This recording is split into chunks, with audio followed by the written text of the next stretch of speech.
আল্লাহ পাক আজকে আপনাকে হয়তো 1 কোটি টাকা দিয়েছেন, কালকে আল্লাহ না করুক 1000 টাকার জন্য মানুষের কাছে হাত পাততে বাধ্য করতে পারেন আল্লাহ পাক। এমনও কিন্তু দিন আসতে পারে, দিন সবার সবসময় সমান থাকে না।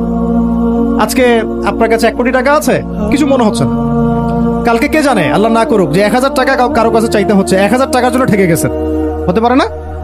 তো রিজিককে মানুষ তাজিম না করলে রিজিক দূরে চলে যায়। দুটো বিষয় খেয়াল রাখবেন, দুটো বিষয়। এক হচ্ছে মাঝে মাঝে মনের মধ্যে কিছু আমল করার ইচ্ছা আসে না?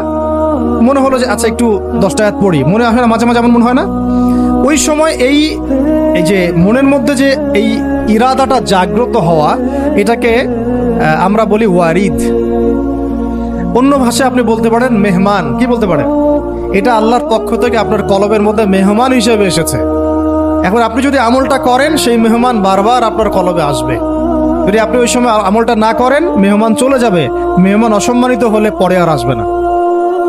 একইভাবে রিজিক আল্লাহ পাক দিয়েছেন, এর তাজিম যদি করতে পারেন রিজিক বেশি আসবে।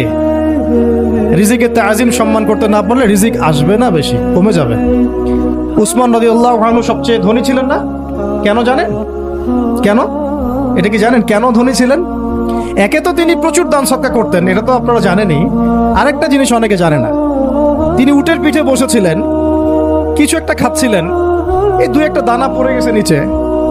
উটের পিঠ থেকে নেমেছেন, নেমে সেই দানা উঠিয়েছেন, পরিষ্কার করেছেন, ধুয়েছেন, আবার খেয়েছেন। তার এই 2-4টা দানার কোনো কিন্তু মানে পরোয়া না করলেও চলে, তার প্রচুর অর্থ সম্পদ আছে। এত অর্থ সম্পদ যে তাবুক যুদ্ধের দিন 30,000 সেনাবাহিনীর দায়িত্ব নিয়েছেন। 30,000 সেনাবাহিনীর দায়িত্ব নিয়েছেন। সেনাবাহিনী যাবে, থাকবে, খাবে, তাবু টাঙাবে, সব দায়িত্ব তার।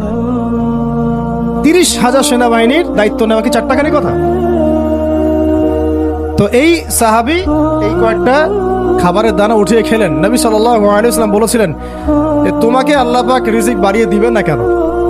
তুমি রিজিকের যে তাজিম, যে সম্মান তুমি করো, এর বদৌলতে আল্লাহ পাক তোমাকে বেহিসাব রিজিক দিবেন। দুইটা বিষয় খেয়াল রাখবো। আমলের মেহমান হৃদয়ের মধ্যে আসলে তাকে ফিরায় না দেওয়া, তাহলে সেই মেহমান কিন্তু আর আসবে না। মেহমানকে মূল্যায়ন করলে মেহমান বারবার আসবেন।